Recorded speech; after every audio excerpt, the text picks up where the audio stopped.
Next question हमारे पास question number 31. Question number 31 here says given below are two statements. हमें दो statements given है. Statement 1 says aniline does not undergo Friedel-Crafts alkylation reaction. कि aniline Friedel-Crafts alkylation reaction करता ही नहीं है. ये बात बिल्कुल ठीक है, इसमें कोई भी सोचने वाली बात नहीं है. क्यों ऐसा क्यों है? क्योंकि aniline, बेटा aniline का क्या फॉर्मूला होता है? aniline का फॉर्मूला होता है बेंजीन रिंग पे NH2.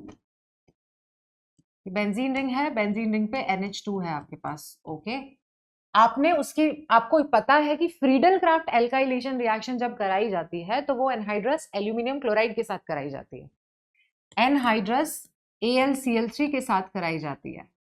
ओके, अगर हम एनहाइड्रस AlCl3 की बात करें बेटा तो ये एक ल्यूइस एसिड होता है. ल्यूइस एसिड इलेक्ट्रॉन डेफिशिएंट होता है, एक लुइस एसिड है. और लुइस एसिड्स जो होते हैं वो इलेक्ट्रॉन डेफिशिएंट होते हैं. और आपको पता है कि एनिलीन में नाइट्रोजन के पास लोन पेयर प्रेजेंट है. तो जब हम एनिलीन की रिएक्शन एनहाइड्रस AlCl3 के साथ करवाते हैं तो ये सॉल्ट बना लेता है इसके साथ मिलके. ये एक बेस की तरह एक्ट कर रहा है क्योंकि इस पे इलेक्ट्रॉन पेयर डोनर है, और ये एक एसिड की तरह एक्ट कर रहा है, तो ये सॉल्ट बना लेता है. ये बना लेता है एनिलीनियम आयन. अब यहाँ पे जो नाइट्रोजन है एनिलीन का वो अपना लोन पेयर किसको दे देगा? एल्यूमिनियम को दे देगा, and it will form anilinium ion. ये एनिलीनियम आयन बन गया आपका AlCl3 है. अब ये जो एनिलीनियम आयन बना है ये होता है, ये इलेक्ट्रॉन डेंसिटी को बेंजीन रिंग से विड्रॉ करता है, रिड्यूस करता है बेंजीन रिंग में जो इलेक्ट्रॉन डेंसिटी है, क्योंकि ये खींचने वाला ग्रुप बन गया तो ये एक डीएक्टिवेटिंग ग्रुप हो जाता है. जिसकी वजह से, क्योंकि एनिलीनियम आयन कैसा है, it is a deactivating group. अब ये डीएक्टिवेटिंग ग्रुप बन गया है. क्योंकि ये डीएक्टिवेटिंग ग्रुप बन गया है इसलिए फ्रीडल क्राफ्ट एल्काइलेशन रिएक्शन नहीं करता है एनिलीन. तो ये बात बिल्कुल सही है, इसमें कोई सोचने वाली बात नहीं है. स्टेटमेंट 2 हमसे कह रहा है aniline can not be prepared by Gabriel phthalimide synthesis. आपने गैब्रियल थैलेमाइड सिंथेसिस पढ़ी है, प्राइमरी अमीन्स को बनाने के लिए यूज होती है. गैब्रियल थैलेमाइड सिंथेसिस में हम एनिलीन नहीं बना सकते क्योंकि जो एराइल हैलाइड्स होते हैं वो न्यूक्लियोफिलिक सब्स्टिट्यूशन रिएक्शन नहीं करते. कैसे नहीं करते उसको देख लेते हैं जरा. तो आपको पता है कि अगर मैं गैब्रियल थैलेमाइड सिंथेसिस की बात करूं तो उसमें हम थैलेमाइड की रिएक्शन C6H5CONH CO, ये आपका थैलेमाइड है, थैलीमाइड. इसमें हम रिएक्शन करवाते हैं थैलेमाइड की अल्कोहलिक KOH से. जब हम इसकी रिएक्शन अल्कोहलिक KOH से कराते हैं तो ये पोटेशियम थैलेमाइड बनाता है. तो आपका पोटेशियम थैलेमाइड बन जाता है CON नेगेटिव K पॉजिटिव. अब ये बना है आपका पोटेशियम थैलेमाइड. पोटेशियम थैलेमाइड का जो ये न्यूक्लियोफाइल है, इतना पार्ट इसका न्यूक्लियोफाइल है, ये इसकी हम रिएक्शन करवाते हैं अल्काइल हैलाइड के साथ. अगर हम अल्काइल हैलाइड्स के साथ रिएक्शन कराते हैं, मान लो C2H5Cl है, तो आपको पता है अल्काइल हैलाइड्स तो न्यूक्लियोफिलिक सब्स्टिट्यूशन रिएक्शन करते हैं अंडरगो. तो ये क्या करता है, KCl तो यहाँ से बाहर हो जाएगा, तो ये N अल्काइल थैलेमाइड बना लेता है. N अल्काइल थैलेमाइड CO, यहाँ N और यहाँ आपका C2H5. अब बात ये है कि अगर हम यहाँ पे एराइल हैलाइड यूज करते हैं तो आपको पता है एराइल हैलाइड से न्यूक्लियोफिलिक सब्स्टिट्यूशन रिएक्शन करते ही नहीं है. नॉर्मल कंडीशन में नहीं करते, नॉर्मल कंडीशन में अंडरगो ही नहीं करते बिकॉज ऑफ 4 रीजंस. क्योंकि ये bond partial double bond character होता है, यहाँ पे फिनाइल केटायन स्टेबल नहीं होता, और sp2 हाइब्रिडाइजेशन होता है इस कार्बन का, benzene ring already electron rich होती है, तो ये नहीं करते न्यूक्लियोफिलिक सब्स्टिट्यूशन रिएक्शन. तो ये बात भी बिल्कुल ठीक है, इसमें कोई दूसरी सोचने वाली बात नहीं है. तो एनिलीन को हम नहीं बना सकते गैब्रियल थैलेमाइड सिंथेसिस से, ये स्टेटमेंट सही है. तो स्टेटमेंट 1 भी करेक्ट है और सेकंड भी करेक्ट है. ठीक है, आगे चलते हैं फिर नेक्स्ट क्वेश्चन पे. अब हमारे पास जो नेक्स्ट क्वेश्चन है वो कह रहा है हमसे arrange the following elements in increasing order of first ionization enthalpy. आपको इनको बढ़ते ऑर्डर में अरेंज करना है फर्स्ट आयनाइजेशन एंथैल्पी के. आपको एलिमेंट्स क्या क्या दिए हुए हैं, lithium, beryllium, boron, carbon, nitrogen. अब पहले इनको हम ये जो क्वेश्चन है ये आपका है पीरियोडिक क्लासिफिकेशन से. Periodic classification, okay. अब यहाँ पे आयनाइजेशन एंथैल्पी से क्वेश्चन पूछा गया है और आपको पता होना चाहिए पता क्या होना चाहिए आपको कि ये जो एलिमेंट्स हैं कि वो कैसे अरेंज्ड है। आपको पता है अगर हम लेफ्ट टू राइट मूव चलते हैं, लेफ्ट टू राइट मूव करते हैं, तो आयनाइजेशन एंथैल्पी बढ़ती है बेटा। पीरियोडिक टेबल में अगर हम लेफ्ट टू राइट चलते हैं तो आयनाइजेशन एंथैल्पी इंक्रीज होती है। तो अब पहले आप देखो कि आपकी एलिमेंट्स की पोजीशन क्या है। अगर मैं लिथियम की बात करूं तो वो तो ग्रुप 1 में प्रेजेंट होता है, ओके। फिर बेरिलियम प्रेजेंट होता है लिथियम के बाद, फिर आता है बोरोन, फिर आता है आपका कार्बन, और फिर आता है नाइट्रोजन।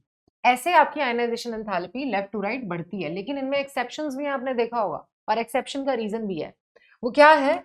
आपको पता है कि आयनाइजेशन एंथैल्पी ऐसे जाने पे बढ़ती है, बहुत अच्छी बात है। लेकिन यहाँ पे एक एक्सेप्शन है कि बेरिलियम की आयनाइजेशन एंथैल्पी बोरोन से ज्यादा होती है। क्यों होता है ऐसा? क्योंकि बेरिलियम का एटॉमिक नंबर होता है बेटा 4, इसका कॉन्फ़िगरेशन है 1s2 2s2। वहीं अगर मैं बात करूं बोरोन की तो इसका एटॉमिक नंबर होता है 5, इसका कॉन्फ़िगरेशन है 1s2 2s2 एंड 2p1। देखो अब अगर मैं यहाँ बेरिलियम की बात करती हूँ तो बेरिलियम जो है, बेरिलियम का यहाँ पे फुली फिल्ड कॉन्फ़िगरेशन है। 2s में 2 इलेक्ट्रॉन्स प्रेजेंट है बेटा, 2 इलेक्ट्रॉन्स में 2 इलेक्ट्रॉन्स प्रेजेंट है, तो इसका एक फुली फिल्ड कॉन्फ़िगरेशन है। मोर स्टेबल है क्योंकि हाफ फिल्ड और कंप्लीटली फिल्ड ऑर्बिटल्स जो होते हैं वो ज्यादा स्टेबल होता है। क्योंकि ये ज्यादा स्टेबल होगा, इससे इलेक्ट्रॉन को निकालने में ज्यादा एनर्जी लगेगी एज कंपेयर टू बोरोन। तो इसका जो ट्रेंड होता है वो ये होता है कि लिथियम, फिर आते हैं आपके बोरोन, फिर आता है बेरिलियम, फिर आता है कार्बन, और फिर आता है नाइट्रोजन। तो कौन सा ऑप्शन हमारा सही हुआ? ऑप्शन सही हुआ हमारा 4th। ठीक है, नेक्स्ट चलते हैं फिर हम आगे।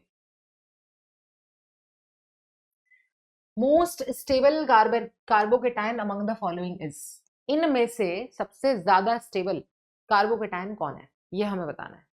ठीक है, तो अगर हम इनमें से स्टेबल कार्बोकेटाइन की बात करें तो देखो जी, कार्बोकेटाइन आपको पता है कि 3 डिग्री कार्बोकेटाइन सबसे ज्यादा स्टेबल होता है, फिर आता है आपका 2 डिग्री कार्बोकेटाइन, और फिर आता है आपका 1 डिग्री कार्बोकेटाइन। ये स्टेबिलिटी का ऑर्डर होता है, ये ऑर्डर है बेटा स्टेबिलिटी का। तो अगर हम यहाँ देखें कि कौन मेरा 3 डिग्री है, कौन 1 डिग्री है, तो ये वाला कार्बन एक ही कार्बन से जुड़ा है, बाकी 2 हाइड्रोजन है, तो ये 1 डिग्री कार्बोकेटाइन हुआ। यहाँ बात करते हैं, इस कार्बन पे पॉजिटिव चार्ज है, ये किससे जुड़ा है? एक कार्बन ये रहा, एक कार्बन ये रहा, एक कार्बन ये रहा, तो ये वाला जो कार्बन है वो हुआ 3 डिग्री। यहाँ आ जाता है, इस कार्बन की बात करें, इस पे पॉजिटिव है, इधर ये एक कार्बन से जुड़ा है, इधर एक कार्बन से जुड़ा है, तो यहाँ इसकी जो डिग्री है वो 2 है, ये 2 कार्बन से जुड़ा हुआ है। उसके बाद बात करते हैं 4th ऑप्शन में, तो यहाँ पे इस कार्बन पे पॉजिटिव है, ये 2 से जुड़ा हुआ है, इधर जुड़ा हुआ है, इधर जुड़ा हुआ है, बाकी तीसरा हाइड्रोजन है, तो ये जो है कार्बन दैट इज 2 डिग्री। अब बताइए 3 डिग्री कार्बोकेटाइन ज्यादा स्टेबल होता है, तो ये आपका ज्यादा स्टेबल हुआ। तो ये हमारा क्वेश्चन है ऑर्गेनिक केमिस्ट्री जीओसी से। ठीक है, आगे चलते हैं बेटा नेक्स्ट क्वेश्चन पे। क्वेश्चन में ये क्वेश्चन है हमारा सॉल्यूशंस चैप्टर से, और सॉल्यूशंस में हमारा हेनरीज लॉ से ये क्वेश्चन है। सॉल्यूशंस में हमारा टॉपिक है हेनरीज लॉ। ओके, अब इस क्वेश्चन में हमसे कहा है Henry's law constant KH for 3 gases.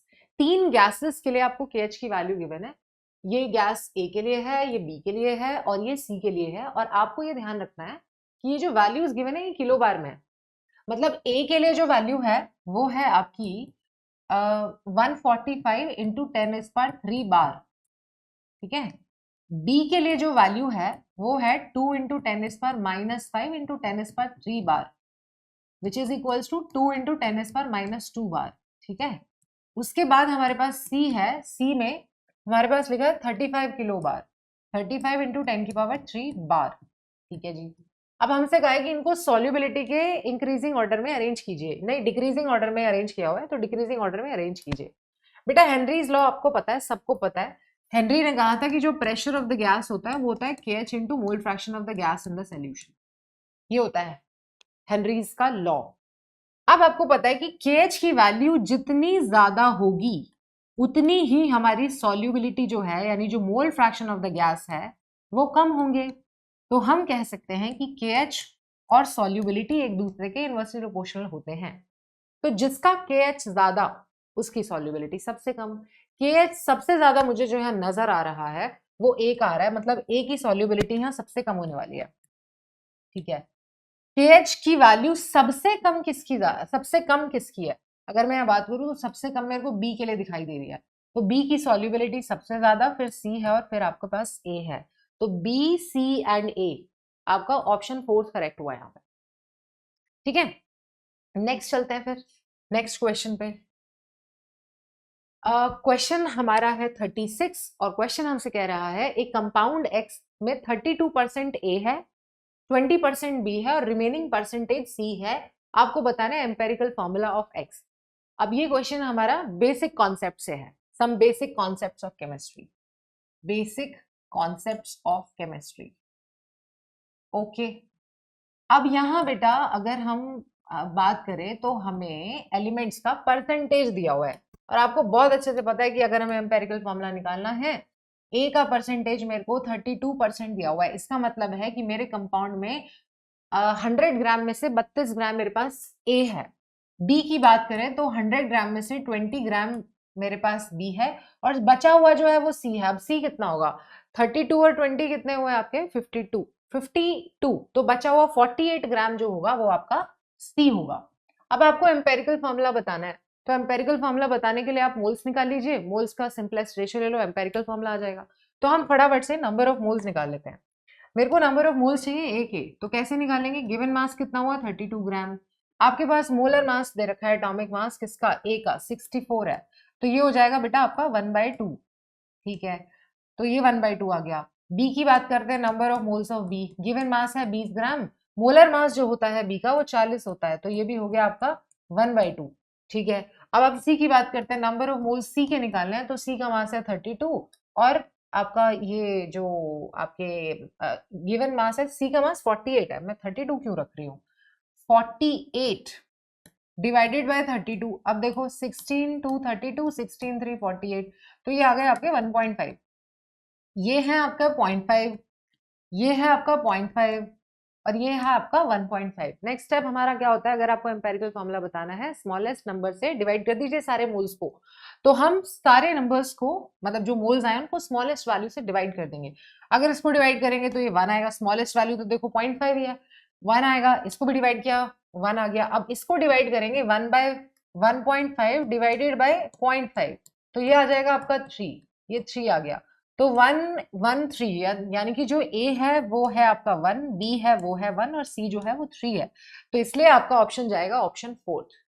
ठीक है, आगे चलते हैं फिर क्वेश्चन नंबर 37 के ऊपर। क्वेश्चन में हमसे कहा है कि the products A and B obtained in the following reactions respectively are, हमें इसमें प्रोडक्ट्स बताने हैं ए और बी क्या है। ये जो क्वेश्चन है ये आप अल्कोहल की रिएक्शन PCl3 से करा रहे हो, PCl5 से करा रहे हो, बहुत आसान सा सवाल है। आपको पता होगा कि अल्कोहल, ये रिएक्शन आपने हेलोएल्केन हेलोएरीन में भी पढ़ी है, प्रिपरेशन ऑफ हेलोएल्केन्स में, और ये रिएक्शन आपने केमिकल प्रॉपर्टीज में भी पढ़ी है अल्कोहल्स की। तो आपको बहुत अच्छे से याद है, एक ट्रिक है इसके लिए, बहुत सिंपल सा है कि जब भी हम अल्कोहल की रिएक्शन PCl3 से कराते हैं, 3 से याद रखना है, बनेगा यहाँ पे H3PO3।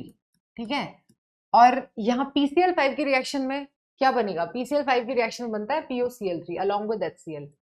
देखो ये इक्वेशन तो ये आपका बी है, ये इक्वेशन पूरी बैलेंस है, बैलेंस भी नहीं करना आपको, तो सिर्फ बताना है कि ए और बी होगा क्या। तो भाई APCl3 की रिएक्शन में H3PO3 बनता है, ये ध्यान रखना, 3 से इधर भी 3 है इधर भी 3 है, तो आपका कौन सा ऑप्शन जाएगा, ए हुआ हमारा H3PO3 एंड बी हुआ हमारा POCl3, तो ऑप्शन यहाँ पे सेकंड करेक्ट है। ठीक है, नेक्स्ट चलते हैं फिर नेक्स्ट क्वेश्चन पे। ओके, नेक्स्ट क्वेश्चन हमसे कहा है, क्वेश्चन नंबर है 38। ये क्वेश्चन है आपका सॉल्यूशंस चैप्टर से। सॉल्यूशंस में आपने चौथी कॉलिगेटिव प्रॉपर्टी पढ़ी है जिसका नाम है ऑस्मोटिक प्रेशर, तो ये ऑस्मोटिक प्रेशर से क्वेश्चन है, सॉल्यूशंस। ठीक है जी, अब हमसे क्या कहा है, plot of osmotic pressure versus concentration for a solution give straight line with slope this. हम क्या करते हैं, हम ऑस्मोटिक प्रेशर को किसके अगेंस्ट प्लॉट कर रहे हैं, कॉन्सेंट्रेशन के, तो कर लीजिए प्लॉट, क्या बड़ी बात है। देखो प्लॉट भी नहीं करना आपको, तो उन्होंने कहा है कि टेम्परेचर बताओ जिसमें ऑस्मोटिक प्रेशर मेजरमेंट हमने किया गया है, बहुत इजी क्वेश्चन है। पाई इज इक्वल्स टू किसके बराबर होता है, CRT के बराबर होता है। अब आपको पता है, आप y is equals to mx से कंपेयर कर लीजिए, y इज इक्वल्स टू, आप ये तो हमारा x हुआ, this is x and this is c, ये हमारा mx हुआ ना, this is mx, this is x axis पे हम ये ले रहे हैं और हमारा स्लोप जो होगा वो m हो जाएगा। और c अगर हम लिखते हैं तो इंटरसेप्ट तो यहाँ पे 0 है, इंटरसेप्ट तो हमारी कोई है ही नहीं, तो हमारी जो लाइन है वो आपकी ओरिजिन से पास होगी। तो ये ग्राफ कुछ ऐसा जाएगा कि ये लाइन ऐसे जाएगी, ये आपका पाई ले लिया आपने इधर और यहाँ आपने ले लिया आपका कॉन्सेंट्रेशन। तो ये कह रहे हैं कि जो स्लोप है, अब देखो स्लोप यहाँ किसके बराबर है, स्लोप बराबर है आर टी के, आर टी के बराबर है। और स्लोप की वैल्यू भी दे रखी है हमको, कितनी दे रखी है स्लोप की वैल्यू, मैं यहाँ लिख देती हूँ। आर टी गिवन है, R T is equals to 25.73 litre bar mole inverse, ये आपका दिया हुआ है। आर की वैल्यू भी आपको गिवन है तो आप आर की वैल्यू भी ले लीजिए, 0.083 litre bar mole inverse kelvin inverse, mole inverse kelvin inverse. अब देखो जी इधर से लीटर, चलो मैं यहाँ लिख ही देती हूँ, मैंने लिखा है तो 25.73 लीटर बार मोल इनवर्स। अब देखो आप सोच रहे होंगे कि मैम यूनिट क्यों लिख रही हो आप, यूनिट में इसलिए लिख रही हूँ ताकि क्योंकि मैं आपको बताना चाहती हूँ कि यहाँ जो आंसर आएगा टेम्परेचर, यहाँ पे टीवी है, ये तो आर की वैल्यू है, टेम्परेचर लिख दिया मैंने, ठीक है।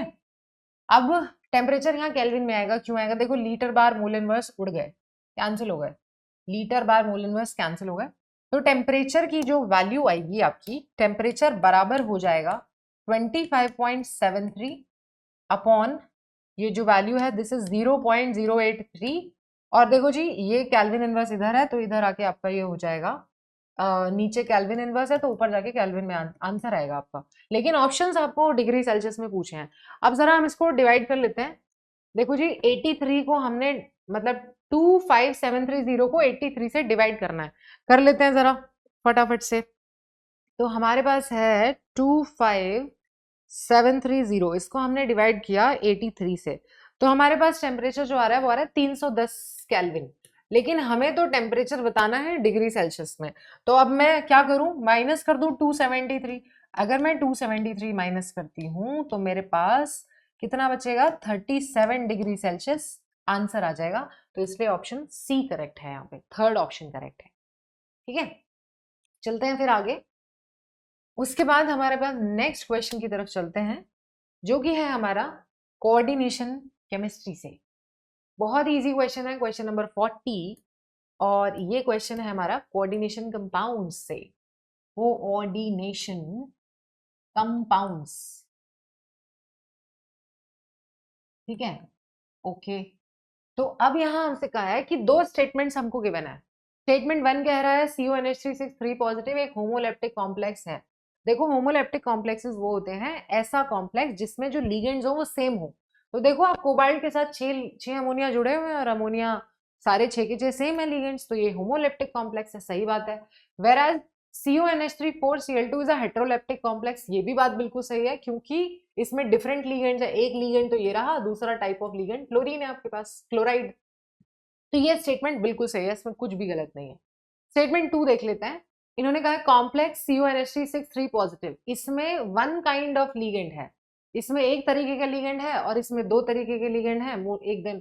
तो स्टेटमेंट 2 भी सही है और स्टेटमेंट 1 भी सही है। तो कौन सा स्टेटमेंट हुआ हमारा, मतलब कौन सा ऑप्शन जाएगा, ऑप्शन नंबर जाएगा थर्ड, क्योंकि इसमें दोनों ही बातें, दोनों ही स्टेटमेंट्स बिल्कुल ठीक है।